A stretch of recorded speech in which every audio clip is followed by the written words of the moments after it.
Okay, so we all want to be better with money. Yeah. Like, we want to know the secrets, the tricks, but, like, not get lost in a ton of complicated stuff. Yeah, I hear you. It's easy to get overwhelmed.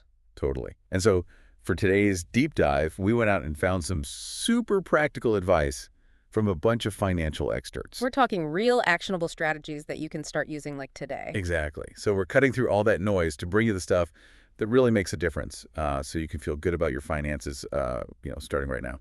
And you know what I've found? A lot of times it boils down to pretty simple stuff, like building good habits and just understanding like how we actually deal with money. Right. And like the Money. perfect example of that is the 50-20-30 rule. Oh, yeah, that's a classic. So basically you take your after-tax income and split it up, you know, roughly 50% for your needs, uh, 20% for savings and paying off debt, and then 30% for all the fun stuff, the wants. It gives you a really good framework, I think, because you can see right away if your spending matches up with your priorities. And I think a lot of people will be surprised, to see how much they're spending on wants compared to how much they're saving. Oh, for sure. It can be a real eye-opener. It is. Okay, so we talked about wants. How many times have you, like, really wanted something and then a week later you're like, I don't really need Oh, that? all the time. I think that's why the waiting list strategy is so smart. Yeah, so the experts say, instead of buying something right away, put it on a waiting list. Give yourself some time to think it over, Yeah. and chances are that urge to buy it just fades away. Yeah, and even if you still want it after, a week or two, at least you've made like a conscious decision to buy it. Right. You're not just spending on impulse. Exactly.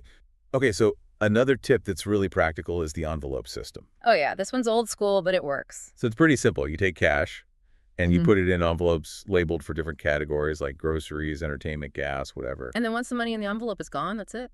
You can't spend any more in that category for the month. It's a way to make your spending more tangible.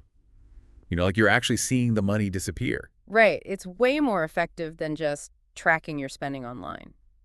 It is. Now let's talk about investing, which can feel super intimidating. Yeah, for sure. It's like, where do I even start? Right. But there's this guideline called the 100 minus your age rule. Okay, I've heard of that. So basically you take 100 and subtract your age, and that's the percentage of your investments you might want to have in stocks. Okay, and then the rest goes into bonds. Exactly. So like if you're 30 years old, you could have around 70% in stocks and 30% in bonds. Got it. And that's because when you're younger, you have more time to recover from any losses, so you can take on more risk. Right. But if you're closer to retirement, say like 60 years old, then you might want to have like 40% in stocks and 60% in bonds. To be more conservative, right? Yeah.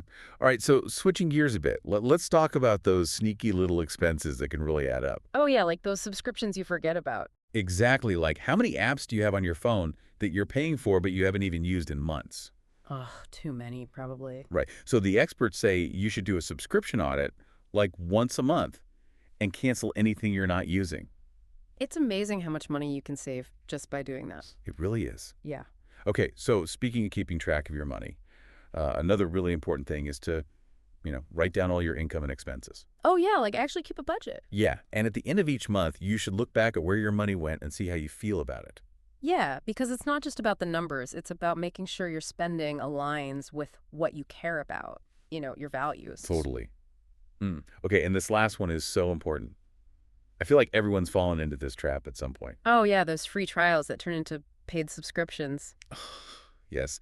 So the advice here is as soon as you sign up for a free trial, set a reminder on your phone to cancel it before you get charged. You've got to be proactive about it or else you'll end up paying for something you don't even want.